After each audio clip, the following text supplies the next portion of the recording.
Hope, a dog. He came into our home and our hearts this week.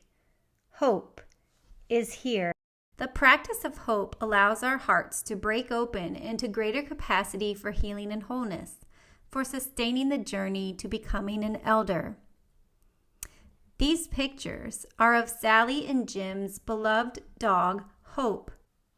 While this episode is not about their adorable canine, you can follow Dr. Sally Z. Hare on Facebook to learn more of Hope's story. In this episode, the conversation continues with Jeff Creswell and the Courageous Community, with Sally speaking on the practice of hope. In her book, she shares, the practice of hope invites us to see the possible. Some things have to be believed to be seen.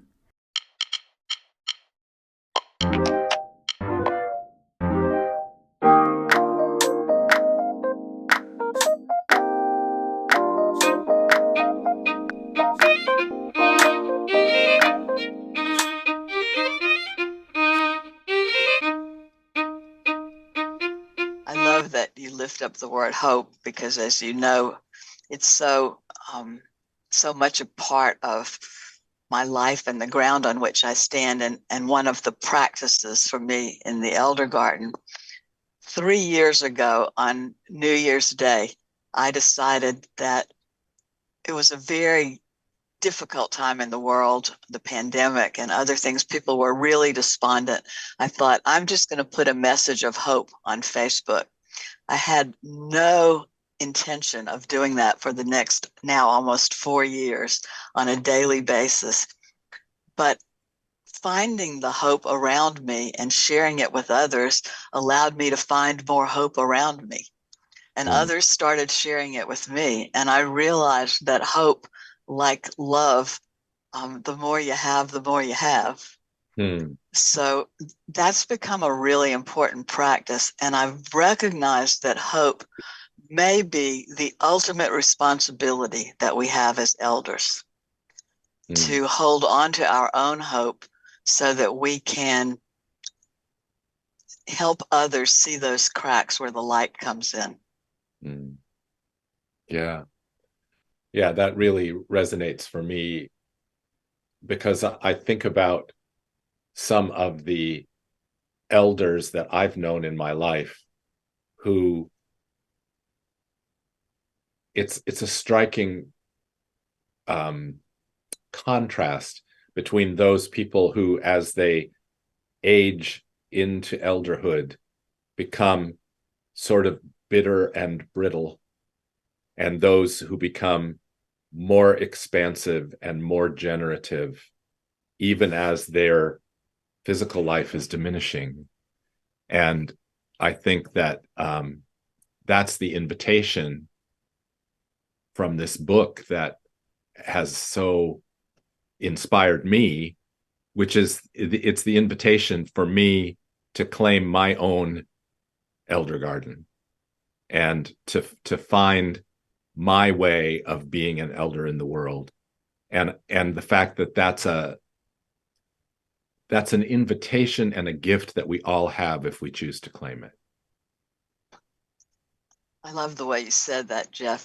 I am so clear, as I've done my own reading and research over the last probably 10 years, certainly 5 years, that we have more old people on the planet than we've ever had and fewer elders.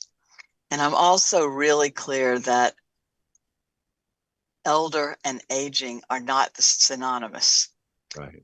We all get old because every day we get 1 day older, but not everyone becomes an elder. That there's an intentionality to that. And I've really come to see elder as another name for what Thomas Merton talked about as finding our hidden wholeness. That I think when we become an elder, that hidden wholeness becomes more visible. We are much more able to walk in the world with integrity, to bring our inner selves into the outer world. Yeah. Which loops back to the title of this session that you gave us, Sally, which is living a life of integrity and meaning, both of which you've just referenced. And I think, I look around the screen, I look at the faces here. All of you, all of us have been involved in that work. If not for a lifetime, for a lot of our lifetimes. It's how we found each other. It's how we found Parker's work. It's how we came together, because we no longer wanted to live divided, whatever that might mean. Mm. And so I think, as you and I named this, I feel that integrity and wholeness is our work. And for me, it's the Elder Garden is not anything different from the Courage to Teach, the Courage to Lead, Circles of Trust. It's just another way for me to name, after 30 years in Circles of Trust, what my work is now, and to name that role of elder as a very helpful way. I'm not giving up any of the other roles. I'm still a teacher, a learner, a sister, a wife, a dog lover, a beach walker, all of those things.